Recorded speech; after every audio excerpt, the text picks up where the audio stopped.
Hey everyone, and welcome to RUBIN'S Mind Lab, where we break down the latest research into what it really means. Ever wondered if a computer can really understand a human accent? Well, scientists are looking into that right now with some pretty cool new AI. This whole study is about big language models, like the AI chatbots that are becoming super popular. These AI models are getting really good at understanding and generating text, but some of them can also work with audio. So the big question this research asks is, can these audio-enabled AI models, specifically Google's Gemini, actually judge how strong someone's foreign accent is in English, just like a human can? And do they do it in a way that makes sense? Basically, they took recordings of Brazilian Portuguese speakers speaking English and had both humans and these AI models rate how accented the English sounded. The striking thing they found is that the AI models, both Gemini Flash and Gemini Pro, tended to say the English sounded much more accented than the human listeners did. They even gave strong accent ratings way more often than humans did.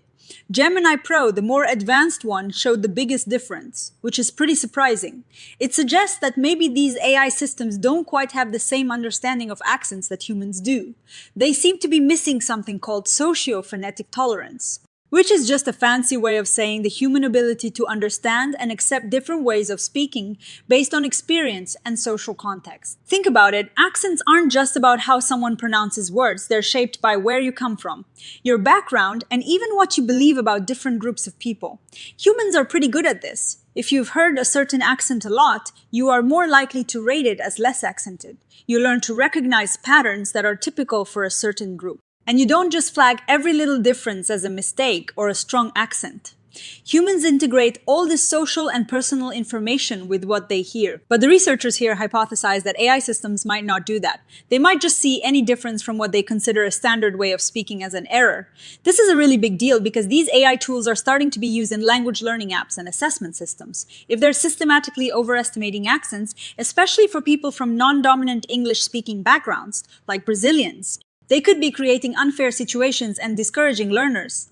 It could make students feel like they're further away from native speakers than they actually are. So, how did they test this? They used recordings from a special collection called the CSEU4 and Accented English Corpus. They picked out recordings of Brazilian speakers speaking English. Now, the really smart part of their method is how they set up the human baseline. They found recordings where 3 different American English speakers all agreed on the accent rating. They used the simple 4-point scale. No accent, mild accent, moderate accent, and strong accent. What is super interesting is that none of the human raters unanimously agreed that any of the speakers had a strong accent. This means that for this group of Brazilian speakers, the highest rating the humans agreed on was moderate. Then, they took 36 of these carefully selected recordings and gave them to 2 versions of Google's Gemini AI, Gemini Flash, and Gemini Pro. They used a very simple prompt, asking the AI to rate the accent on that same 4-point scale, explicitly asking it to focus on accentedness and not intelligibility or overall skill. They wanted to see the AI's raw evaluation without too much guidance. Each recording was evaluated just once by each AI model, similar to how the human raters did it initially. And here is where it gets really interesting. Remember how the human ratings were pretty evenly spread across no accent, mild accent, and moderate accent with 0 strong accent ratings. Well, Gemini Flash gave a lot more moderate accent ratings, and even gave some strong accent ratings, which the humans never did. Gemini Pro was even more extreme.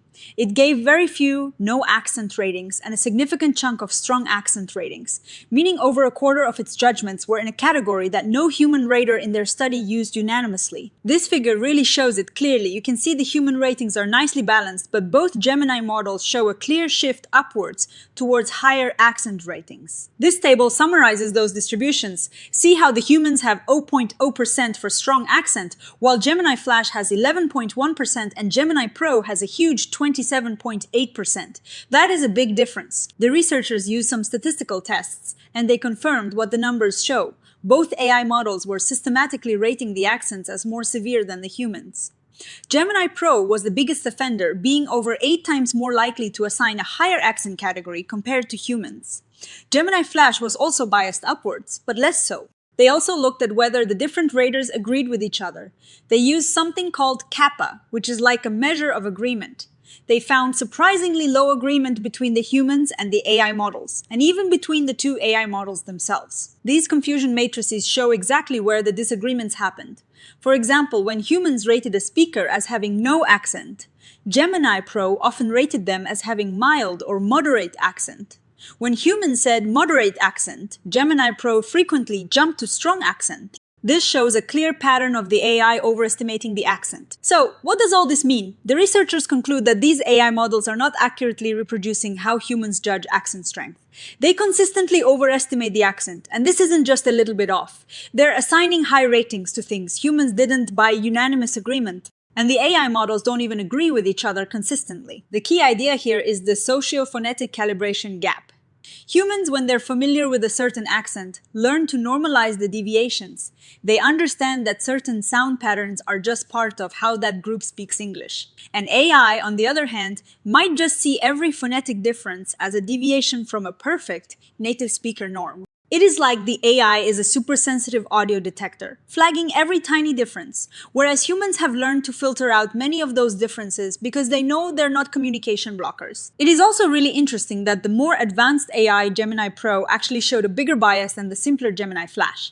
This suggests that sometimes more analytical power might lead to overdetection of errors when it comes to something as nuanced as accent. This is a critical point for anyone thinking about using these tools for language assessment. If the AI is systematically overestimating accents, it could have serious negative impacts on learners' motivation and self-perception. The researchers also point out that there is no single universal standard for accent strength. It is all about what a particular listener, with their own history and background, perceives as different from their own normal. Human listeners from the same community tend to have similar socially agreed. Upon norms, the AI models seem to be missing this social context, this social calibration gap.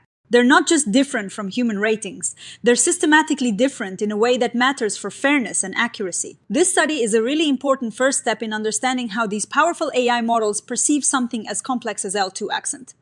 They clearly show that neither Gemini Flash nor Gemini Pro can reliably replace human raters for judging accentedness. They overestimate accents, and their judgments are not consistent. Now, every study has its limitations. This one focused only on Brazilian Portuguese speakers. So we can't say for sure if the AI would behave the same way with speakers of other languages. Also, they only ran the AI models once per recording, and these models can sometimes give slightly different answers on different runs. And the human data didn't have any unanimously rated strong accent examples, which makes it harder to compare at the very top end of the scale. Plus, the AI models they used were from May 2025, and AI develops incredibly fast, so future versions might behave differently. But this research opens up some exciting avenues for future studies. We need to see if these results hold up with speakers from many different language backgrounds. We also need to figure out if we can teach the AI to be less biased. Maybe if we give it prompts with more context about different accents, it can learn to calibrate its judgments better. And for those interested in the technical side, it would be fascinating to see how consistently the AI rates the same speaker multiple times. Could the AI's tendency to flag certain features as strongly accented actually help researchers pinpoint specific sounds or patterns that are acoustically prominent but not necessarily problematic for human listeners? That could be a useful role for AI. Even if it can't make the final judgment call, it is important to note that the researchers used AI to help with the language and grammar of their paper, which is pretty meta, right?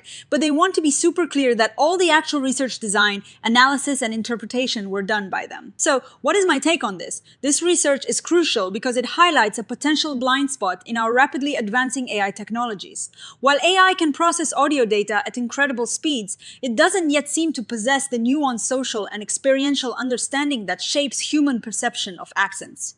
The fact that Gemini Pro, the more sophisticated model, performed worse in aligning with human judgment is a really key takeaway. It suggests that more data or more processing power doesn't automatically equate to better human-like understanding, especially in complex social contexts. The implications for education and language learning are significant.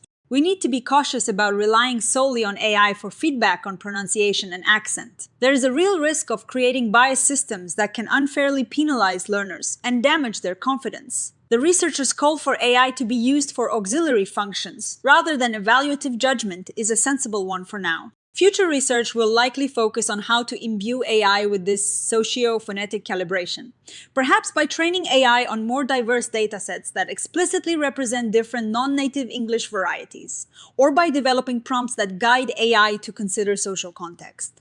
It is a complex challenge, but one that is vital to ensure that AI technology is fair, equitable, and truly helpful for everyone. What do you all think? Have you had experiences with AI language feedback tools? Let me know in the comments below. If you found this breakdown helpful, please give it a thumbs up, subscribe to Rubin's Mind Lab for more science that matters, and hit that notification bell so you don't miss our next video.